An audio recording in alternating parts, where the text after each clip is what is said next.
Today, I'm going to show you how to optimize your Amazon PPC campaigns when you have multiple variations. So I'm about to show you results for a campaign when we added all of the SKUs inside of a single campaign and the variations are simply minor. And I'll also show you campaign performance when we separated each individual SKU into their own dedicated campaign. But before we get started, make sure you subscribe to this channel. And if you're on YouTube, click the alert notification. That way, as I give more tips like this, you'll get notified. All right, so first let's go ahead and take a look at some results here. So before we see how we divide the pie between the different campaigns, you can see collectively the account is at about $3,000 in ad spend and almost $15,000 in sales.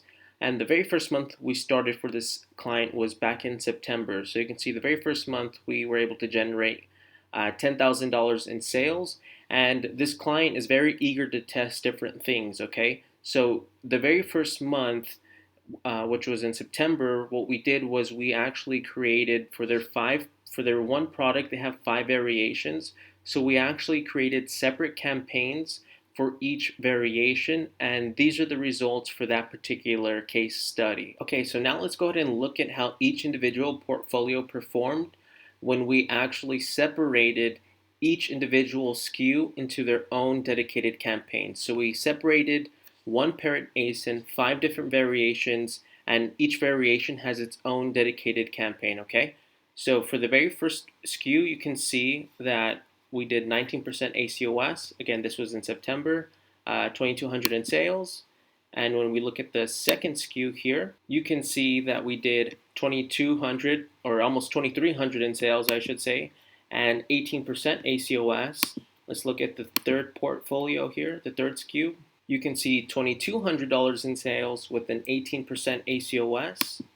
Now when we look at the fourth ACID variation, we can see $1,800 in sales, 23% ACoS, and the fifth variation, we can see when it loads up here, $2,200 and a 23% ACoS. So you can see that when the campaigns are divided individually, it's about $10,000 in sales.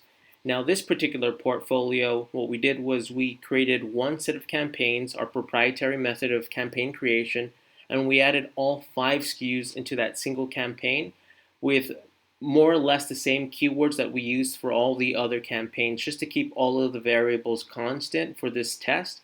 And you can see, again, we're still in October, and right now we're at $3,700 in sales, 17% ACoS, and you can see the ad spend right there is $655. So you can see so far, now that we're at the 19th, so 12 more days left in the month, you can see that there's about a 50 to 60% reduction in sales when you put all of the variations inside of a single campaign.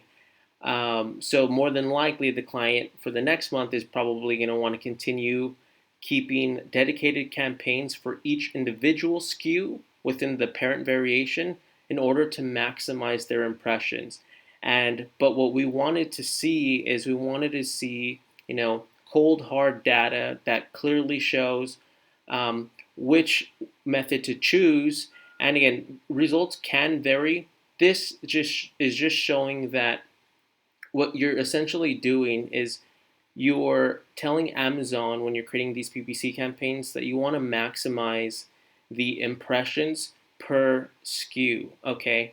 And when you create individual campaigns for each SKU, even though they're, maybe it's blue, red, green, or whatever the variations are for your particular product, if the variations are minor and the keywords are all relatively the same, what you're doing is you're telling Amazon to give you as many impressions as possible for each individual product, and they'll go ahead and you can see they'll maximize your impressions and your ad spend.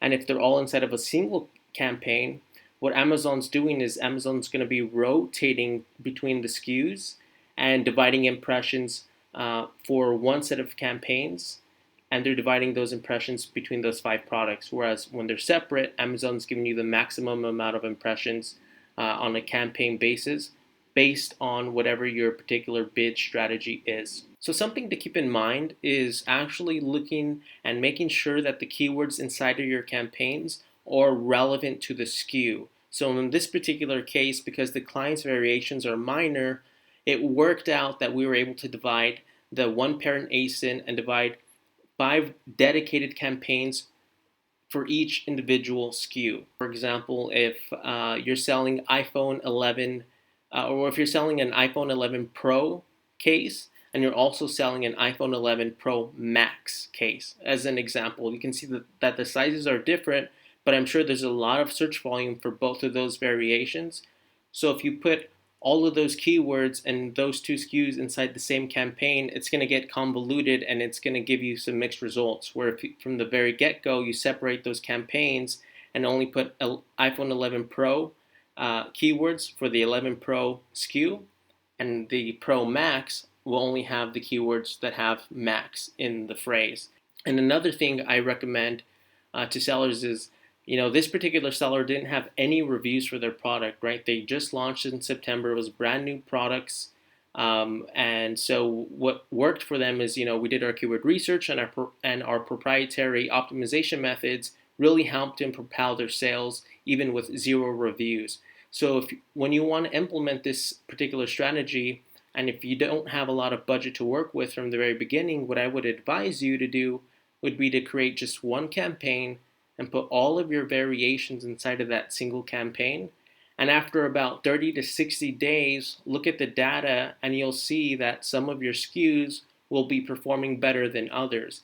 And at that point, when you see, okay, maybe you have 4 variations and 2 are doing really well, then I would build out a second and a third campaign targeting each SKU independently and give them as many impressions as possible. If you want to listen to every episode like this on the go, be sure to check out the Savvy Amazon Sellers podcast. I will have a link below in the description, and joining the ZonRush Facebook group where I release the latest Amazon seller tips and tricks that are working today for Amazon sellers. Lastly, if you have any questions at all, be sure to leave me a comment below and I'll try to reply to you as fast as I can.